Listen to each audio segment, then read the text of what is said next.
Shri Annapoorneshwari nursery. Actually ಈ nursery ನೋಡಿ ತುಂಬಾ ಚೆನ್ನಾಗಿದೆ. ಸೊ ಈ ನರ್ಸರಿ ಕುಣಿಗಲ್ಗೆ ಹೋಗೋ ರೋಡಲ್ಲಿ ಸಿಗುತ್ತೆ. ಸೊ ನೀವು ಹಾಸನ ಸಕಲೇಶಪುರ ಹೋಗುವಾಗ ಸೆಂಟ್ರಲ್ಲಿ ಈ ರೋಡ್ ಸಿಗುತ್ತೆ. ನೀವು ಇನ್ ಕೇಸ್ ಹಾಸನ ಸಕಲೇಶಪುರ ಅಥವಾ ಧರ್ಮಸ್ಥಳ ಈ ಸೈಡ್ ಹೋಗ್ತಾ ಇದ್ದರೆ ಈ ನರ್ಸರಿನ ನೋಡ್ಬೋದು. ಸೊ ಈ ನರ್ಸರಿ ತುಂಬಾ ಚೆನ್ನಾಗಿದೆ. ನಾನು ಕೂಡ ಒಂದಷ್ಟು ಗಿಡಗಳ್ನ ಇಲ್ಲಿಂದ ಪರ್ಚೇಸ್ ಮಾಡಿದೆ. ಸೊ ಅದಕ್ಕೋಸ್ಕರ ಈ ವಿಡಿಯೋವನ್ನು ಹಾಕ್ತಾಯಿದ್ದೀನಿ. ಈ ನರ್ಸರಿ ತುಂಬಾ ದೊಡ್ಡದಿದೆ. ಸೊ ನಾರ್ಮಲಾಗಿ ನಾವು ಬೆಂಗಳೂರಲ್ಲಿ ನೋಡಿದ್ರೆ ಒಂದು ಸಿಕ್ಕಾಪಟ್ಟೆ ಅಂದರೆ ಡಸ್ಟ್ ಇರುತ್ತೆ. ಈ ಥರ ಹೊರಗಡೆ ಹೋಗುವಾಗ ಒಂದಷ್ಟು ನರ್ಸರಿನಲ್ಲಿ ನಿಂತು ಒಂದಷ್ಟು ಟೈಮ್ ಸ್ಪೆಂಡ್ ಮಾಡಿದ್ರೆ ತುಂಬ ಚೆನ್ನಾಗಿರುತ್ತೆ. ನೋಡೋದಕ್ಕೂ ತುಂಬ ಚೆನ್ನಾಗಿದೆ. ನಿಮ್ಮ ಟೆರೇಸ್ ಗಾರ್ಡನ್ಗೂ ಕೂಡ ಒಂದಷ್ಟು ಒಳ್ಳೆ ಕಲೆಕ್ಷನ್ ಸಿಗುತ್ತೆ. ಸೊ ಅದೇ ನರ್ಸರಿ ಇದು. ಸೊ ನೋಡಿ ತುಂಬ ಚೆನ್ನಾಗಿದೆ. ಮೇಲುಗಡೆ ನೇತಾಕುವಂಥ ಕೆಲವೊಂದು ಐಟಮ್ಸ್ ಕೂಡ ಸಿಗುತ್ತೆ. ನೋಡೋದಕ್ಕೂ ಚೆನ್ನಾಗಿರುತ್ತೆ. ನೀವು ಇದನ್ನು ಮನೆ ಮುಂದೆನೂ ನೇತಾಕ್ಬೋದು, ಟೆರೇಸ್ ಮೇಲೆ ಇಟ್ಕೊಬೋದು. ಸೊ ಒಂದಷ್ಟು ಒಳ್ಳೊಳ್ಳೆ ಗಿಡ ಇದೆ. ಮನೆ ಮುಂದೆಗಡೆ ಕೂಡ ಒಂದಷ್ಟು ಮರಗಳನ್ನು ಬೇಕಂದರೆ ನೆಟ್ಕೊಬೋದು. ಸೊ ಇಲ್ಲಿ ಈ ಸಾಕಷ್ಟು ಜನ ರೈತರು ಇಲ್ಲಿ ಹೋಲ್ಸೇಲಲ್ಲಿ ತೊಗೊಂಡು ಹೋಗ್ತಾರೆ.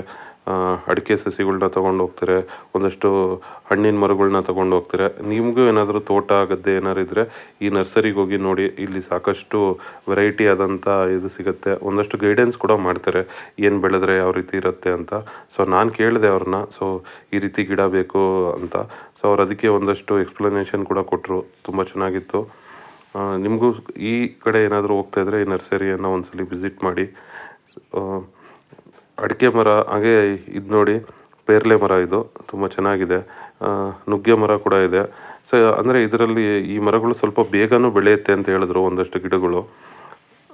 ಈ ಗಿಡ ಅಂದರೆ ನಾರ್ಮಲಾಗೆ ನಾವು ಸಸಿ ಹಾಕಿ ಅದು ಇದಾಗೋದಕ್ಕಿಂತ ಈ ರೀತಿ ರೆಡಿ ಗಿಡಗಳನ್ನ ತೊಗೊಂಡೋಗಿ ನೆಡೋದ್ರಿಂದ ಬೇಗ ದೊಡ್ಡ ದೊಡ್ಡ ಗಿಡಗಳು ಕೂಡ ಇದೆ. ನೀವು ತೋಟದಲ್ಲಿ ಅಂದರೆ ಈಗ ಏನಾದ್ರು ಡಿಸೈನಿಗೆ ಬೇಕಂದರೆ ದೊಡ್ಡ ದೊಡ್ಡ ಗಿಡ ಕೂಡ ಅವ್ರ ಹತ್ರ ಇದೆ. ಅದನ್ನ ಹಂಗೆ ತೊಗೊಂಡೋಗಿ ದೊಡ್ಡ ಗಿಡಗಳನ್ನ ನೀವು ಪಾರ್ಕಲ್ಲಾಗಲಿ ಈಗೇನಾದರೂ ಒಂದು ಗ್ರೀನರಿ ಮಾಡ್ತಾ ಇದ್ದೀರಾ ಅಂತಂದರೆ ಮನೆ ಮುಂದೆ ಸಡನ್ನಾಗಿ ಒಂದು ಏನೋ ಫಂಕ್ಷನ್ ಇದೆ ಅಂದರೆ ಅಲ್ಲಿ ಡೆಕೋರೇಟ್ ಮಾಡೋದು ಕೂಡ ಯೂಸ್ ಮಾಡ್ಬೋದು.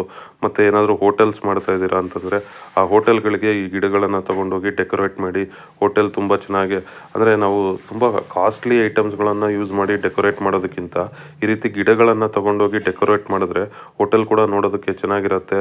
ಒಂದು ಒಳ್ಳೆ ಅಟ್ಮಾಸ್ಫಿಯರ್ ಕ್ರಿಯೇಟ್ ಆಗುತ್ತೆ. ಸೊ ಕಸ್ಟಮರ್ಸ್ ಕೂಡ ಬರ್ತಾರೆ.